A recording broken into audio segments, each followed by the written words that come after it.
साहेब बोला. अध्यक्ष महोदय, ही पूर्ण शेतकऱ्यांच्या तोंडाला पाणी पुसण्याचाच प्रकार दिसतो सरकारच्या उत्तरातून. पण शेतकऱ्यांच्या भावना समजून घ्यायच्या नाहीत, ज्या वस्तुस्थिती आहे ती मानायची नाही, लपवायची. अध्यक्ष महोदय, मंत्री महोदयाकडून या प्रश्नाच्या उत्तराला शेतकऱ्यांना दिलासा देणारं उत्तर अपेक्षित होतं. अध्यक्ष महोदय, काय काय उत्तर दिलं?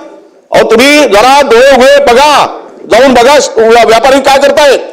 आणि तुम्ही सीसीआय 21 क्विंटल हेक्टरी खरेदी होत होता, किती क्विंटल आलाय?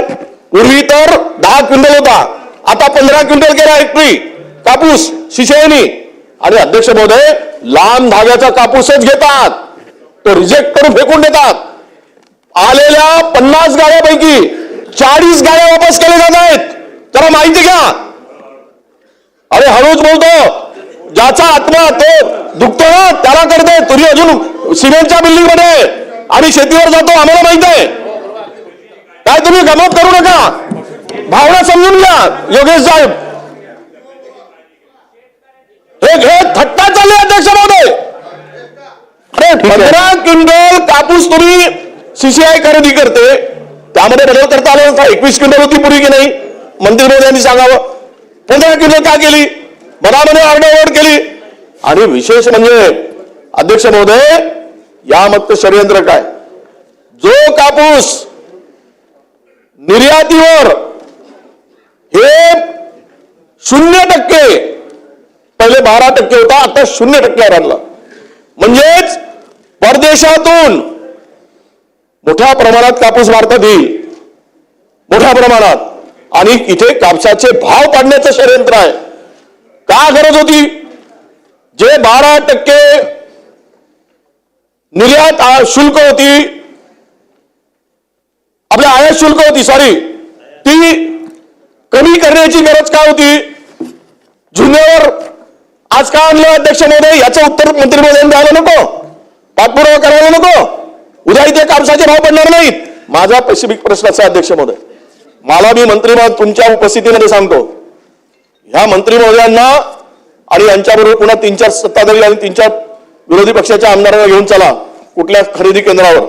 आपण आदेश द्या तिथून, आणि वस्तुस्थिती आल्यानंतर सरकारचे डोळे उघडतील. हे काहीतरी हे खरे नाही, ते खरे नाही. का खरं नाही? 4,000 रुपये सोयाबीन भाव खरेदी केला जात नाही. आमचे डोळे फुटलेत.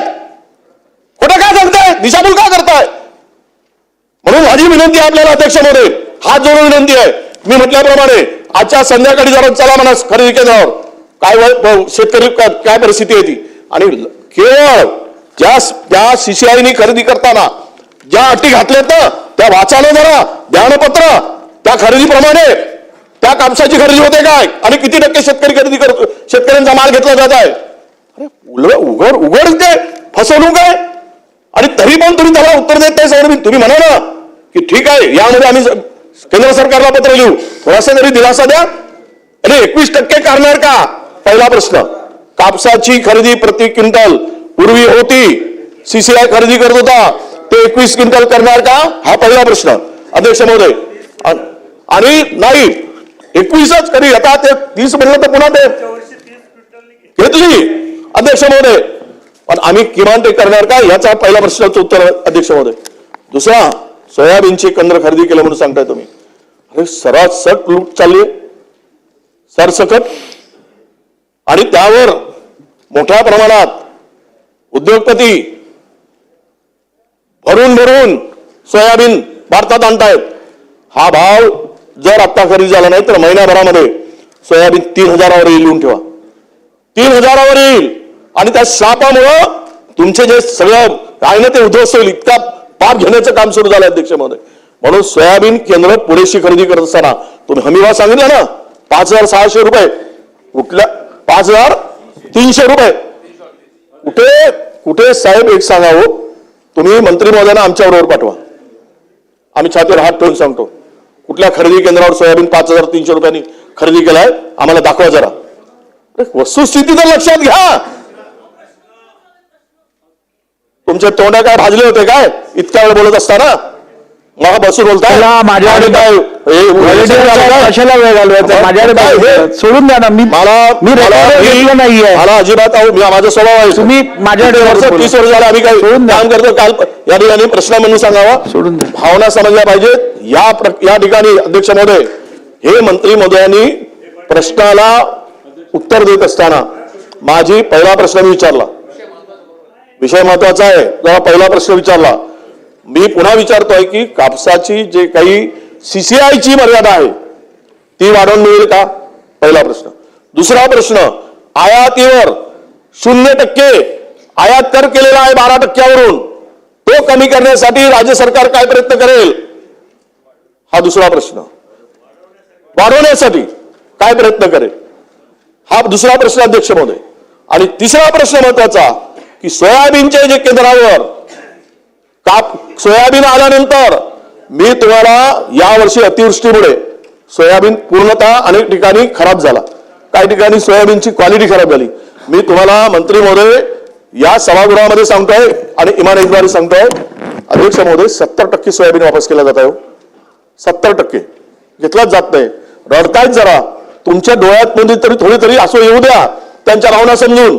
एकीकडे असा उद्ध्वस्त झालाय म्हणून सरसकट सोयाबीन हमी भावानं खरेदी होण्यासाठी सरकार काय उपाययोजना करेल हे सुद्धा उत्तर आम्हाला अपेक्षित आहे. अध्यक्ष महोदय, हे 3 प्रश्न माझे आहेत आणि 4था प्रश्न विचारण्यासाठी मला पुन्हा एकदा संधी द्यावी अशी आपल्याला विनंती आहे. अध्यक्ष महोदय,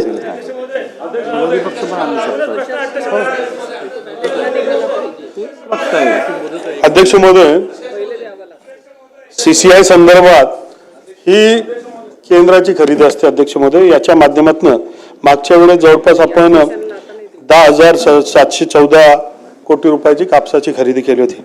मागच्या वेळेस आपल्याकडे 124 केंद्र होते. यावेळेस आपण 168 केंद्र त्याच्यामधनं आपण नवीन स्थापन केले. त्याच्यामधनं 156 केंद्र हे कार्यान्वित आहे. अध्यक्ष महोदय, आणि अध्यक्ष महोदय, केंद्राने जे गाईडलाईन्स दिलेत त्याच्यामध्ये त्यांनी कुठल्या कुठल्या जिल्ह्यामध्ये त्याचा एक फॉर्म्युला दिला. त्या फॉर्म्युल्याप्रमाणे कापूस खरेदी संदर्भात त्यांनी काय आपल्याला त्याच्यामध्ये निकष ठरवून दिलेत. त्या उपर मागच्या 4-5 दिवसापूर्वी राज्याचे मुख्यमंत्री यांनी इंटरव्ह्यू करून त्याच्यामध्ये मॅक्सिमम कसं आपल्याला मिळता येईल. कारण आपल्याकडे एक आपल्याला विषय इथे जरा समजून घेण्याची गरज आहे की ज्यावेळेस आपण एकीकडे आपण इन्शुरन्ससाठी आपण मागणी करतोय वडट्टीवार साहेब, हा विषय जरा समजून घेणं गरजेचं आहे. आणि बाजूला आपण कॉम्पन्सेशन पण देतोय.